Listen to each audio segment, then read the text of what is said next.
Who's ready for Cullen Mai? If you are, then here is a little bit of preview of today's video. Like, goodbye Azriel, goodbye Lucien, whatever. I'm just gonna become the High Lady of Spring. What if Elain is a shapeshifter? Their powers could amplify each other's katona and solace. If the magic chose Lady Autumn, we've actually never been to the day court. The Pegasus Temtem somehow must be related to Elain. Now we all know that ACOTAR 5 is coming out. We don't know when, hopefully soon, maybe spring 2025, and it is time to theorize. Now, I am like surprisingly nervous recording this video because this is not something that I usually do. Usually I don't go this highly specific on my channel. And the plan was that I am going to film this theories part now, but only included in the reading vlog that I will be doing for ACOTAR 5. Like, I bet you I am going to film a reading vlog for that book. But then I realized, like, hey, Zsuzsi, there's no fun in that. Because obviously, if I film it now and I upload the video now, that I can just look back at this video when the book comes out and, like, you know, laugh at myself. And that is why I have a booktube channel, just to laugh at myself, and also other people get the opportunity to laugh at me. I am filming this video on April 14th, and I just want to show you guys on my phone that indeed the date is April 14th. Wow. This is what fantasy does to me. But to be fair, this is what fantasy does to all of us. We turn into children again, and there is nothing wrong with that. That is one of my favorite things about fantasy, that it just makes grown people, adults, falling in love with created worlds and created characters and magic. And you know, it just makes you realize that fairy tales and fairies are not only for children. Before we get started, I do want to say two things though. One, this is a spoiler-filled video. So if you are somebody who have not read ACOTAR, Throne of Glass, or the Crescent City series, I think that you should exit out of this video because it is super spoilery and I do not want to ruin your reading experience. Once you finish those series, you can always come back to this video and then, you know, we can start theorizing together. And then number two, this video is for entertainment purposes only. I know that I am having right now so much fun recording this video and creating this video, and I hope that you will also have fun with me, but it's really nothing serious, nothing too deep. My theories are based on how I interpreted the series, ACOTAR, Throne of Glass, and Crescent City as well, but I am sure that I am not the only one who, you know, has these theories, and some of these theories are fleshed out. Some of these are just wishful thinking, and some of these are completely far-fetched. Oh, absolutely. 100% completely far-fetched. Okay guys, now let me just pull up my notes because there is absolutely no way I can do this video without my notes. Okay, so who will be the protagonist of the upcoming ACOTAR book? I think that we can agree that it will be Elain. Not only because of the story that Sarah J. Maas shared on her Instagram, though I do believe that it's a clue. Obviously, we will see a lot of side characters, but I don't think that we will get an Azriel and Gwyn or Tamlin and Briar book before we get the Elain book. Possibly with Lucien, because Elain as a character and also the romantic relationship between like Elain and Lucien, it was introduced like very, very early on. So I do want to start this video by talking about Elain only. I know that everybody is discussing Elain in connection to Azriel or in connection to Lucien, but I don't want to do that. Like, you know, she is her own person, she is her own character, and I'm sure that we will get a beautiful character arc because, again, in my humble opinion, Sarah J. Maas does amazing character work, so I hope that, you know, that's going to happen in this book. She is definitely worthy to have her own story without these men. Honestly, how funny would it be if Elain just toss them all out. I'm like, goodbye Azriel, goodbye Lucien, whatever. I'm just gonna become the High Lady of Spring, or maybe the High Queen of Prythian. That would be so cool. But with all seriousness, I do wish a love story for Elain. I think that she is somebody who, just like everybody else, like, we all deserve to be loved unconditionally. So I hope that she will get a beautiful love story. And like, you know, this is Sarah J Maas and she writes romantasy. Every single ACOTAR book, well, not every single one of them, but most of the ACOTAR books, they all center around one couple finding each other and ending up together. So obviously this is gonna be no different than that. I do want to talk about Elain's powers first. We know that she's a seer. Now we don't know exactly what it means because we know that she can see the present. Like, I don't think that she can see the past or the future. At least it's something that we've never discussed in the books. But it is a very unique situation for her because as far as we know, she is the only seer, and this is something that's making her, one, very valuable, but also two, not so safe. You know, just think of the mystics in Crescent City. Now, considering that she is a seer, I think that it would be so cool in the books if we could like give her maybe visions and make these visions like super creepy. I don't know, this is just the dark side of me talking, but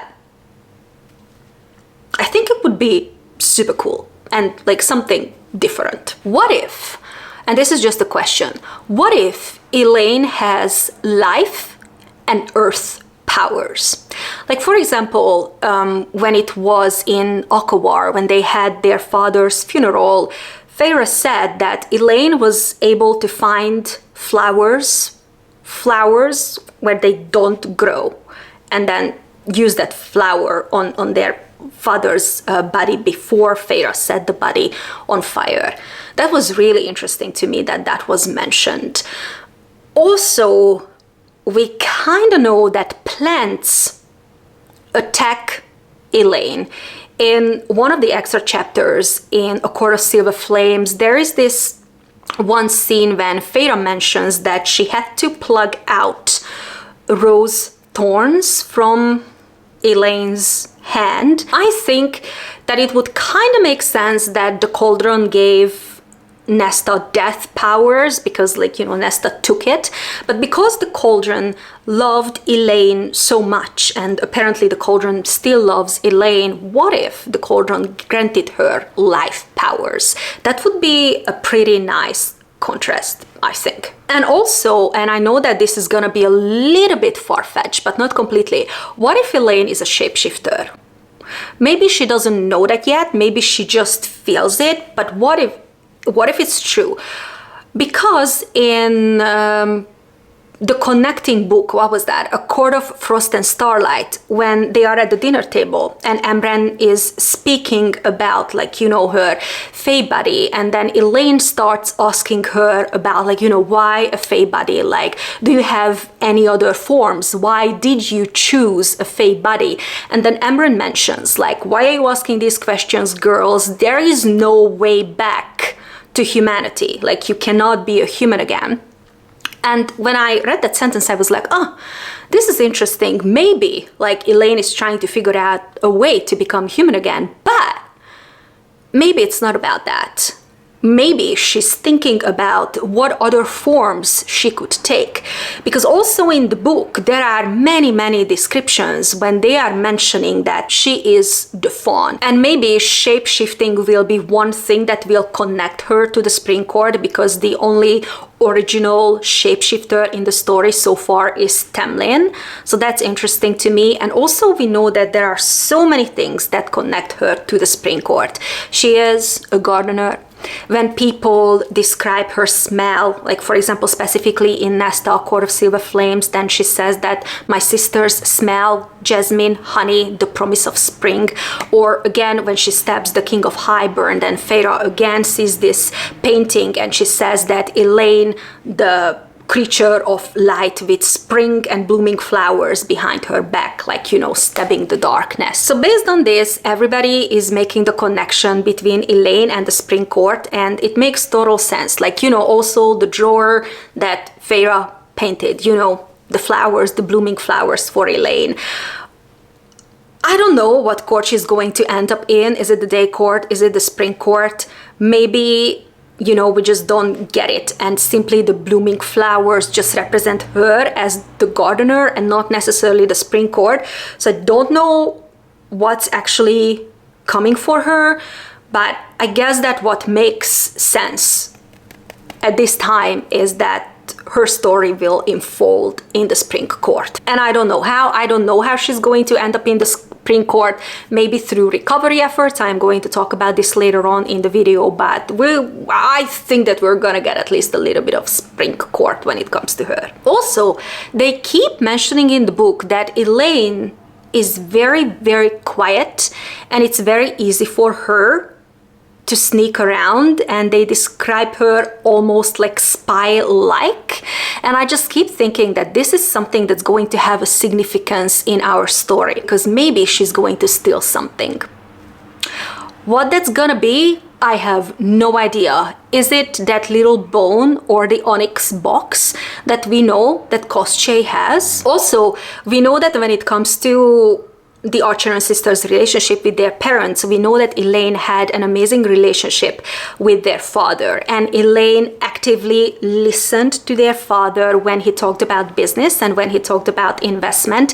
And we know that Papa Archeron basically bargained with Koschei. So maybe, you know, Elain will be also able to bargain with Koschei because she's super smart and she's super intelligent. And also, again, this is a completely far-fetched theory, but honestly, I see her becoming the businesswoman of Prythian. Whatever is coming for Elain, I do want to see her in her element, and I do not think that the Night Court is that. I have nothing against the Night Court or the Inner Circle, but, you know, we have to understand that those set of characters are not perfect for every single character. I don't think that the Night Court sees Elain.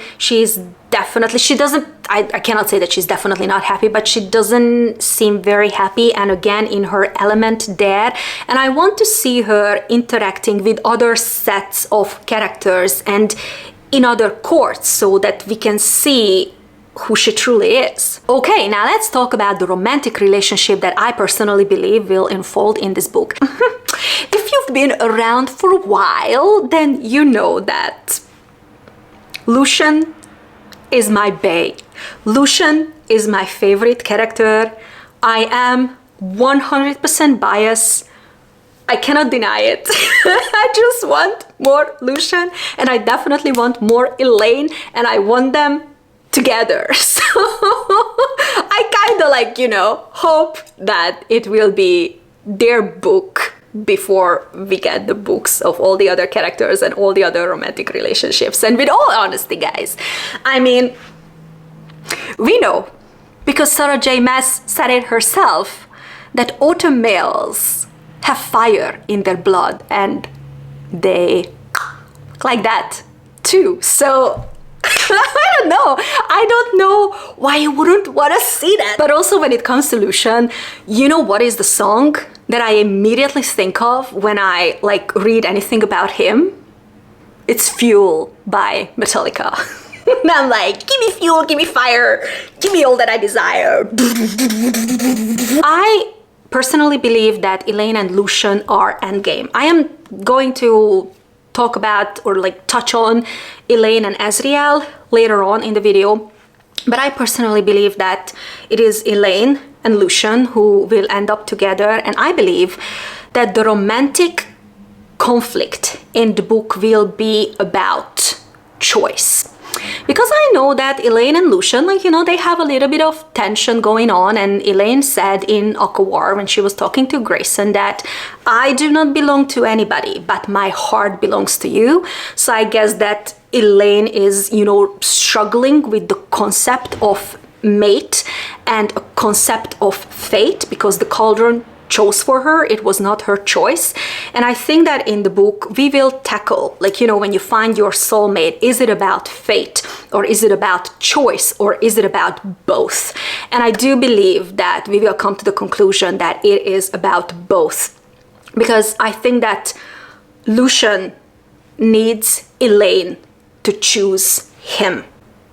He's not pushing himself on her. He needs her to choose him.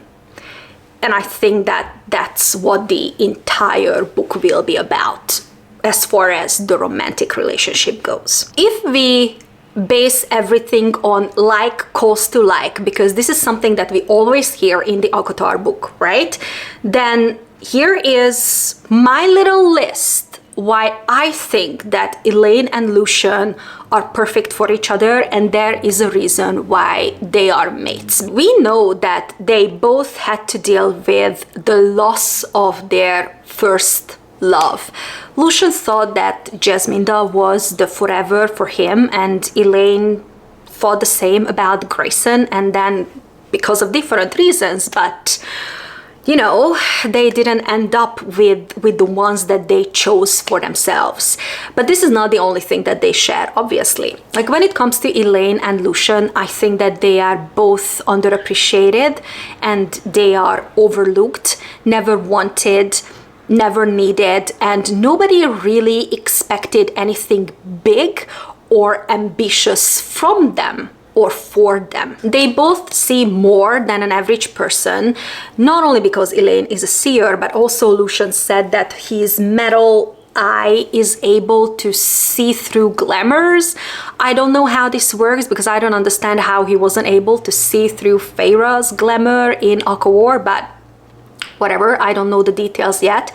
They are both very gentle, very intelligent, and they are both described as super, super, super pretty. We know that they have the same sense of humor, and we also know that they hate violence. And also, and I think that this is very interesting, I think that their powers could amplify each other's, because when I think of Elain and Lucien, I actually think of the gods, Chthona and Solus. I think that earth powers and life powers and sun powers, they obviously go very well together, and again, they could amplify each other's powers. Now, as long as we are talking about powers, let me just mention Lucien, because I do believe that he is a powerhouse when it comes to magic, because he is a mix of autumn and day, right? So we know that he has fire magic, we know that he can manipulate light, we know that he has healing powers, we know that he can cleave spells,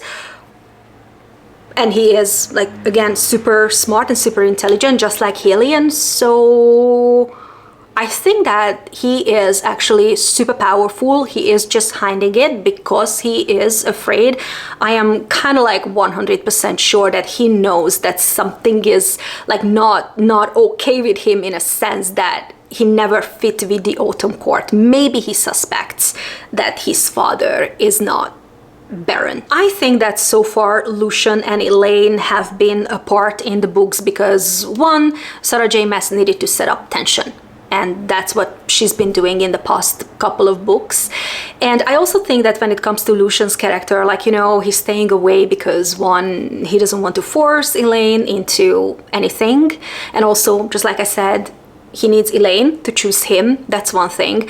But also, like, Lucien himself needs to sort himself out because, you know, he thought that Jasminda was his mate, and then he had to face the fact that no, so you need to sort yourself out. And I think that that's one thing that he's definitely doing.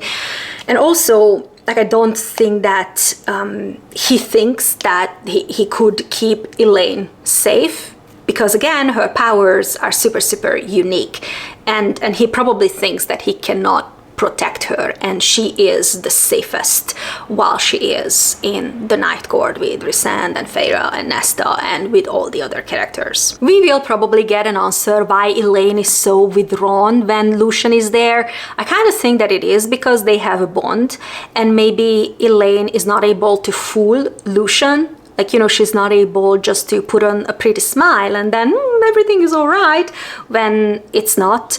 Or maybe, you know, he just reminds her of her trauma, or maybe she just, again, doesn't want to accept him as a mate chosen for her by the cauldron. I don't know where they are going to end up. Is it gonna be the spring court? Is it gonna be the day court? Because, like, we know that Lucien is Helian's heir, but also Elain sometimes in the book, like for example when they are talking about her hair color, she is described as golden.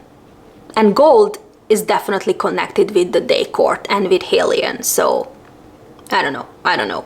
Okay, so I just want to touch on two more romantic relationships that people are talking about when it comes to Elain. Some people think that Elain will end up with Azriel, and then some people think that Elain will end up with Tamlin. So it is really hard for me to talk about these relationships because I don't see them. Like, people who see these relationships, you know, fantastic. Obviously your opinion is yours and you can ship whatever, you know, couple you want to ship, but I personally cannot really talk about them because I don't see them. I definitely don't see them when it comes to Elain and Tamlin. Some people think that Elain maybe is Tamlin's maid because she kind of like belongs to the spring court, and also when she turned Fae, then Lucien looked at Tamlin and then his eyes went wide, and then like, why are you looking at Tamlin, you know, as Elain is turning Fae? I didn't know myself what to do with that scene, but I do not believe that Elain would be Tamlin's mate, and I do not believe that like, you know, it would be the three of them. Like, I don't think that Elain has two mates. That would be a little bit weird. I'm personally not here for that, but you know, we have absolutely no idea what's going to happen. Also, when it comes to Elain and Azriel, I 100% understand the people who are like, you know, shipping them and who see that there is a possible relationship between them and they will be endgame because of the extra chapter.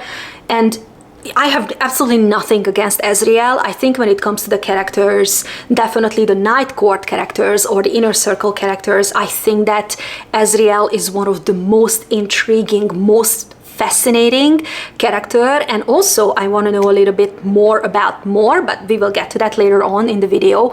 But when it comes to specifically the extra chapter, I interpreted that extra chapter very differently from other people. I think that that extra chapter was all about Azriel's mental and emotional state. Because seeing in that extra chapter how little he thinks of himself and that he has no self-esteem, and you know, he just keeps talking about his scarred hands when he puts the necklace on Elain, or even when he holds Nyx.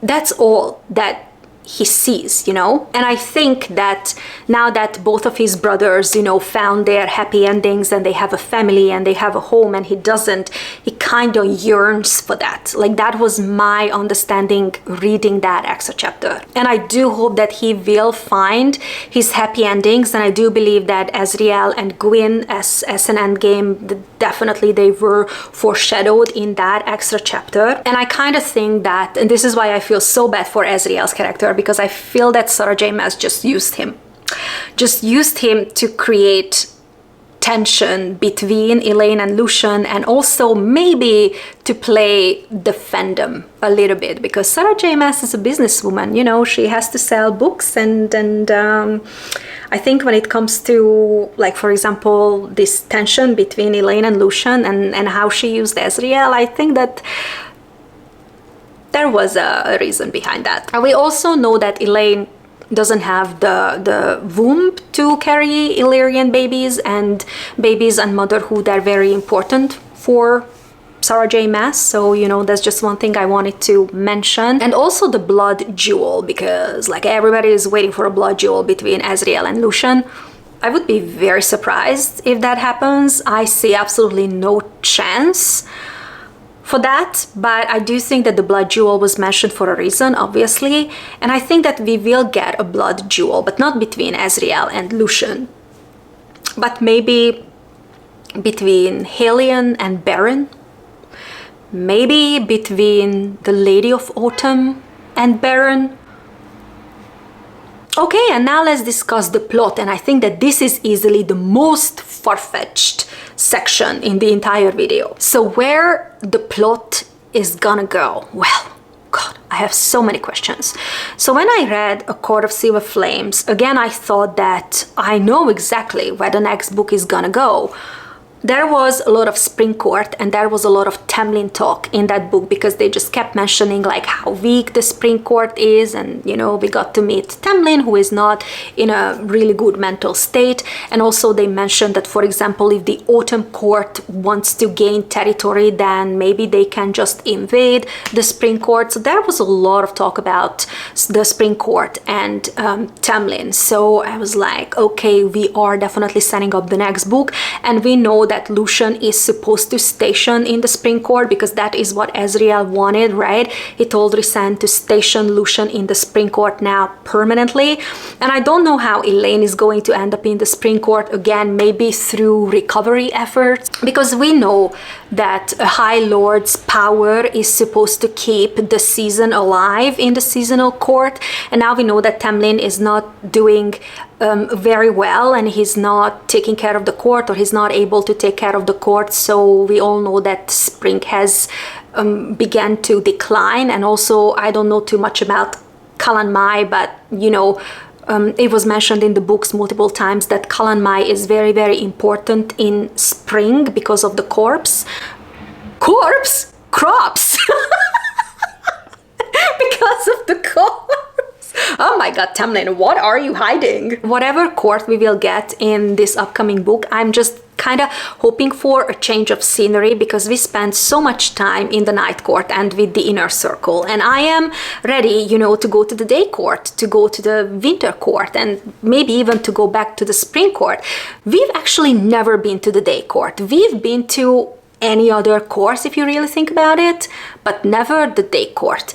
And I want to see the libraries, because I'm a reader, and isn't it what they say, that the day court is full with like information and libraries?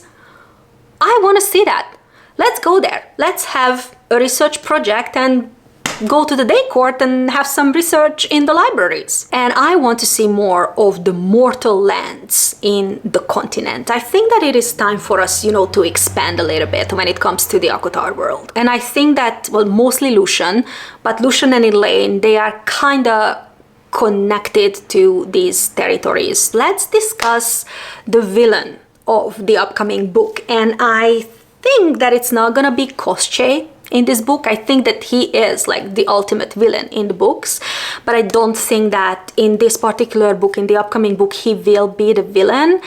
We will definitely get through Koschei a lot of Fae history and a lot of talk about the gods, and we need to figure out the meaning of the 8-pointed star, because we kind of still don't fully know what the 8-pointed star is. And Bryce said herself at the end of House of Flame and Shadow that, you know, you have that 8-pointed star tattooed on you, Nesta, for a reason, and I think that it is time to figure it out why. And I think that the villain in this book that we need to defeat before we can get to Koschei is Baron, because we know that Baron and the Autumn Court, but mostly Baron, he is like kind of like trying to ally with Koschei and trying to get more powers. We don't know what's going on. We don't know if he is just simply evil. I mean, we know that he is evil because he's like torturing his own family, which is obviously not cool, but maybe he's also possessed, or maybe there is like,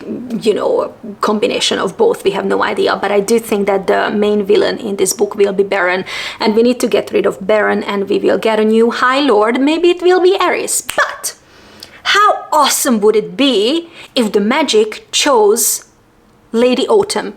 We don't know, unfortunately, her name, but how cool would that be? And also in this book, because again, in my humble opinion, we will be working on unification, they will probably work on putting Vasa on the throne, maybe with Jurian, because I can definitely see something going on there between Vasa and Jurian, because we don't know where the other 4 queens are, right?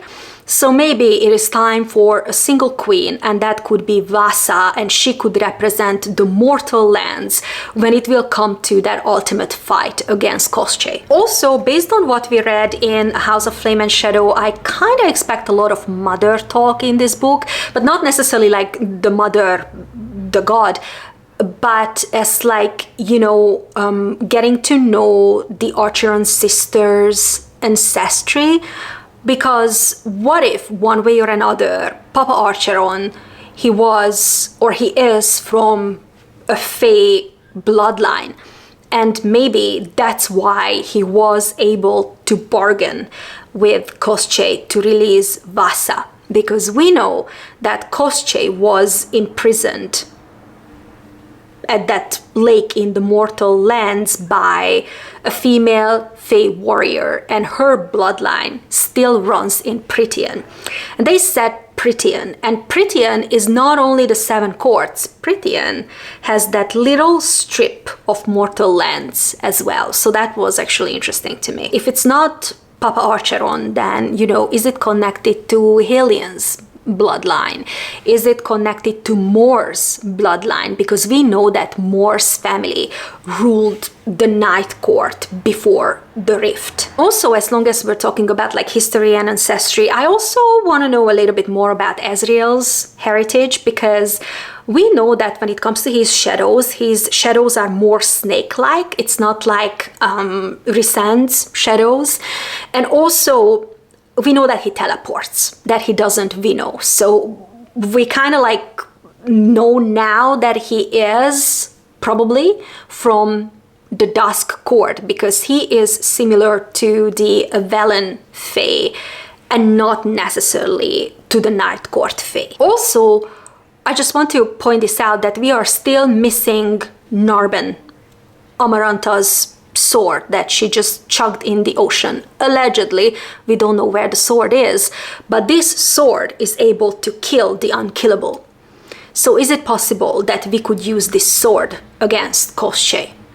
And as long as we're talking about Amarantha, do you think that Amarantha and the King of Highburn, they were wargs? Is there a possibility that they were warg? Amarantha got rid of that sword definitely like for a reason. Maybe she knew how insanely powerful that sword is, and she didn't want that sword used against them, or maybe against Koschei himself. And I also have another question here, and now this is gonna be like, you know, super far-fetched theory, but why is Koschei looking for beautiful and pretty girls and keep them at his lake? Does he know something? Maybe he's looking for someone. Maybe he's looking for someone from that bloodline that contained him. And again, another character and another thing that I want to point out is Emran. We know nothing about Emran. We know that she looks like Fury, but then we know nothing about Fury, right? All we know about Emran is that she was somebody, a being, maybe a being that we are just not introduced yet, who had a father with a capital F, and she was not allowed to interact with the humans. When we get to know a little bit more about the Fae history, I think that we will get to know Emran's story, and I just kind of think that she is a type of characters that we have not been introduced to just yet. Whatever plot we are getting, there are a couple of scenes that I definitely need in this book. I need a Pegasus ride. I need a Pegasus ride for Elain and Lucien. I kind of have this thing in my mind. I imagine it as the Aladdin magic carpet ride. I don't know why I'm doing this. This is like the Pegasus, right? I need that. And I also need a scene where Lucien says goodbye to Jasminda. I just need it. I need it. I mean, Koschei is a death god, right? So I guess that it's not completely impossible. Okay, last but not least, I want to talk about the side characters in this upcoming book, and also a couple of Sarah J. Maas universe or Maasverse theories, because after reading A House of Flame and Shadow, I think that now it's clear that we are going to get somehow somehow, I don't know how, the Throne of Glass world connected to ACOTAR, and we are going to get more phase shifters and the original phase shifters. I'm not talking about the High Lords, you know, being able to shift into a beast form when they want to or when it's needed, but like the shifters, like for example Tamlin. And that's why I think that Tamlin is going to be a very important character in the upcoming book. And you know, we heard it in A Court of Frost and Starlight when Lucien said that you will need Tamlin before the dust settles. And I think that Temtem, and I know that I'm not the only one who thinks it, but Temtem somehow must be related to Elain or her bloodline. They are both shifters. They have the same hair color and eye color. They are both super musical, and there was an emerald ring mentioned in the third book, right? Because Tamlin gave Feyre an emerald ring, and we know that, was it Rowan or Elain? I'm sorry, I do not like remember that, but one of them had an emerald ring. I think it was Elain. And we do not know if the Throne of Glass timeline and the ACOTAR timeline, if it is the same. Like, we know that Elain like falls through the ACOTAR world and she sees Feyre and Rhysand, but we don't know how, like when she arrives in the Throne of Glass world, like we don't know how the time looks like, because there is no guarantee that every single one of these Sarah J. Maas worlds, they are taking place in the same timeline. So what if the ACOTAR characters, or somehow the ACOTAR shapeshifters, are somehow our Throne of Glass descendants? I know that this is a wild theory, I just wanted to put it out there. And we don't know what's going to happen with Tamlin. We don't know if he's going to stay the High Lord of the Spring Court, or maybe he will be somebody who becomes human, or maybe he will become a world walker. Like, we have absolutely no idea. But as far as romantic relationship goes for him, I can definitely see Briar being his love interest in the upcoming books. And we don't know too much about Briar. Feyre thinks that she's a human, and maybe she's a human. Maybe, you know, she was a slave. Like, we don't know that. That would actually make a lot of sense, because, like, you know, we know that Tamlin, how he feels about slaves, right? And also, what if Briar is a witch? Because they also keep mentioning the witches, right? So what if she's a witch? Or, and this is in my opinion a little bit more interesting, if she was truly human, but one of those humans who actually learned the act or the art of magic. Because Rhysand said himself that there were libraries that had the knowledge of magic, and there were humans who studied magic. So maybe Briar is, like, you know, just a human who's very talented when it comes to magic. And Tamlin said himself that he is very impressed by magic, that magic is something that still, like, you know, surprises him and impresses him. I am hoping that we will also get a little bit of more Eris in this book, because, like, we know that he's not a bad guy, and through Eris maybe we will also get a little bit of more, because we definitely gotta now know what's going on with Mor. Coming back to the shapeshifters, is it possible that Mor, or the Morrigan, the goddess of war, is it possible that she is somehow also a shifter, but instead of like shifting into a raven, because I believe that the Morrigan has been, like, you know, described as a raven, maybe she's kind of like a monster, or somebody that she's really afraid of, because Eris said himself that Mor is afraid of the truth and afraid of to tell what happened between them and when she was dropped off at the Autumn Court border. So I think that it's kind of time that we get to know Mor's story as well. Oh my god, guys, I have been filming for 1 hour and 42 minutes. Jesus! I will definitely have to do some very intense editing when it comes to this video. This is what I've come up with. These are some of my theories. Definitely let me know your thoughts in the comments below. Maybe I missed something, or maybe you have, like, you know, completely different theories from mine. I really want to know them. So again, just drop me a comment down below. But other than that, this is it, guys. This is the end of this insanely long video. If you are still here, thank you so much for watching. I appreciate you. I hope that you enjoyed spending some time with me, but now I am going to let you go. Hit share, like, and subscribe to my channel if you haven't already done so. I have a lot of fun videos coming up, but in the meantime, if you want to check out any of my other videos, I will leave them on the screen, probably here and here, and I'll see you soon in an upcoming video. Bye!